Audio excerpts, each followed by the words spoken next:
Well, hello all my friends out there. Welcome to my channel. And know that I'm very grateful for all my subscribers. And please do leave me a comment, thumbs up, like, share. Let me know who you are. And, introduce yourself, say hey or whatever. If you're from another country, let me know, or something. Be nice to know you a little bit better. As you know, I'm still reading the Bible. I've got a long way to go. We're in the second book of Samuel still, and we're on chapter 20, and this is all about King David. We know that Jesus' line came through King David. And so anyway, I hope you've been enjoying some of the music. Dave, thank you for your comment. I appreciate it very much. And I just love the McDermotts, and especially the love that the father and son have for each other. That's what I really. That's the key right there. Okay, so chapter 20, let's see. Sheba makes a party in Israel. Amasa is slain. Joab pursues Sheba unto Abel.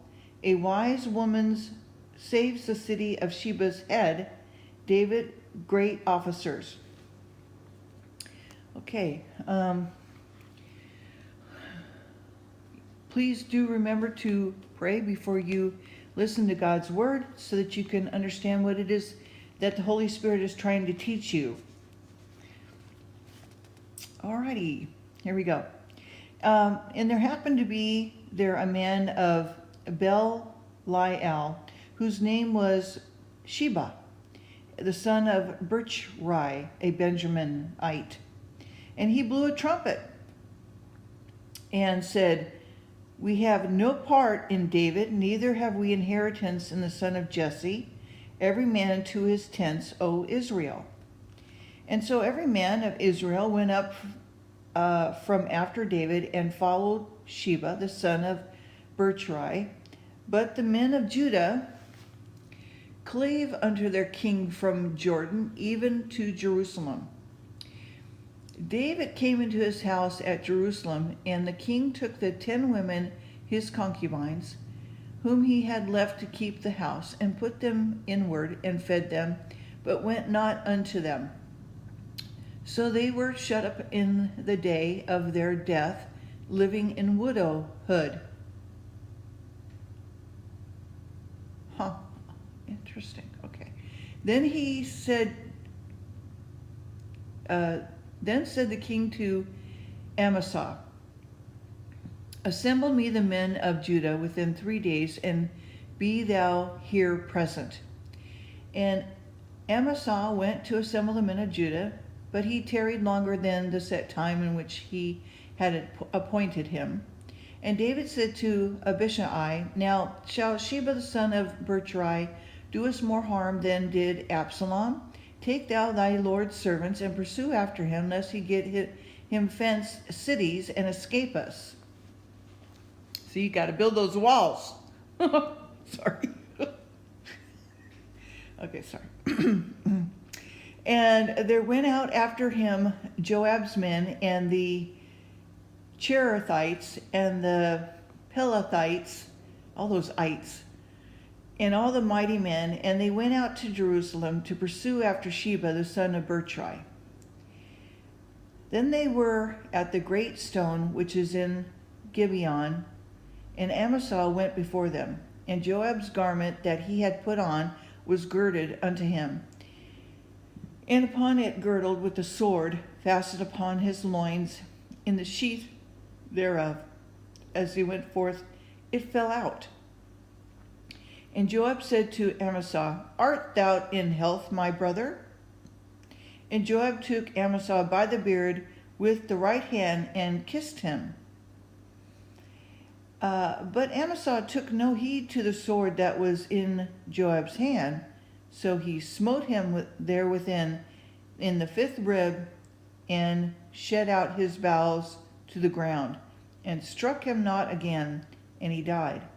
So Joab and the Abishai his brother pursued after Sheba the son of Berchai. And one of Joab's men stood by him and said, He that favored Joab, and he that is for David, let him go after Joab. And Amasa wallowed in blood in the midst of the highway. And when the men saw that all the people stood still, he removed Amasa out of the highway unto the field, and cast a cloth upon him. And when he saw that everyone that came by him stood still, then he was removed out of the highway.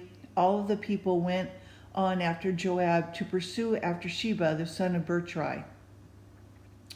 And he went through all the tribes of Israel unto Abel, and to Beth-maachah, and the Berites, and they were gathered together and went also after him. And they came and besieged him in Abel, or Beth-maachah, and they cast up a bank against the city, and it stood in the trench, and all the people that were with Joab battered the wall to throw it down.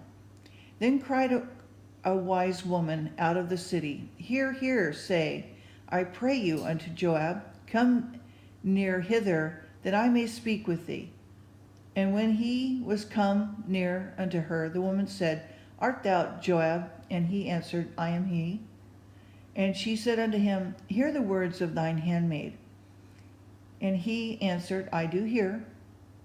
And she spoke, saying, They were wont to speak in an old time, saying, They shall surely ask counsel of Abel.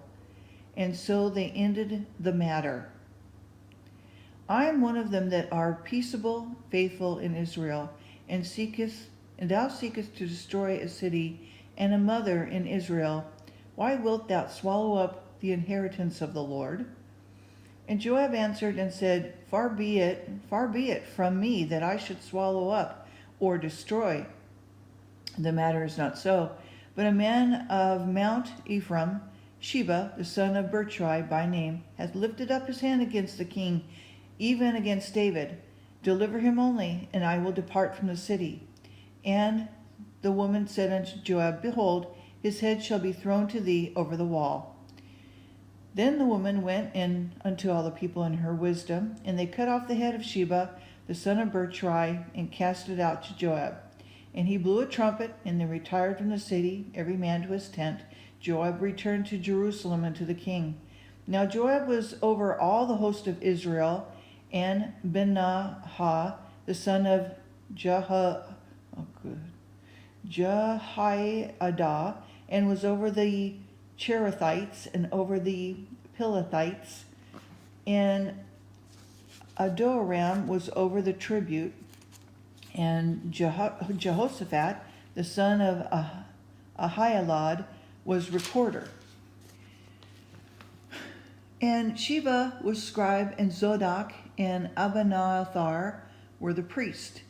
And Ira, also the Jeraite, was the chief ruler about David. Chapter 21. Their 3 years of famine for the Gibeonites ceased by hanging 7 of Saul's sons. Rizphah, kindness unto the dead. David buries the bones of Saul and Jonathan in their father's sepulcher. There was a famine in the days of David, 3 years year after year, and David inquired of the Lord. And the Lord answered, It is for Saul and his bloody house, because he slew the Gibeonites. And the king called the Gibeonites and said unto them, Now the Gibeonites were not of the children of Israel, but a remnant of the Amorites, and the children of Israel had sworn unto them, and Saul sought to slay them in his zeal to the children of Israel and Judah. Wherefore David said unto Gibeonites, What shall I do for you, And wherewith shall I make the atonement, that ye may bless the inheritance of the Lord?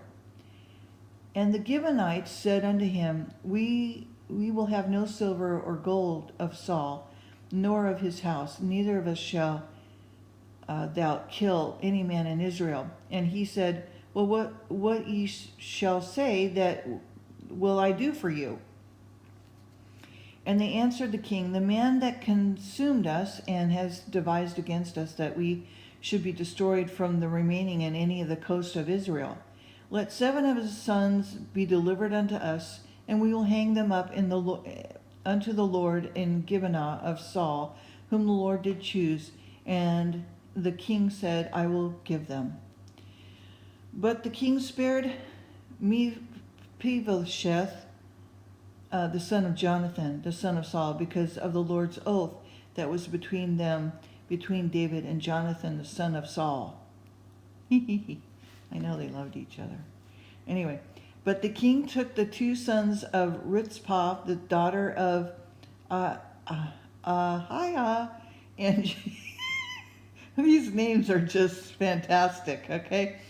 So, whom she bare unto Saul, Armoni, and Mephibosheth, and the 5 sons of Michal, the daughter of Saul, or Michal, sorry, the daughter of Saul, whom she brought up for Adriel, the son of Barzillai, and the Meholathite, and delivered them unto the hands of the Gibeonites, and they hung them in the hill before the Lord.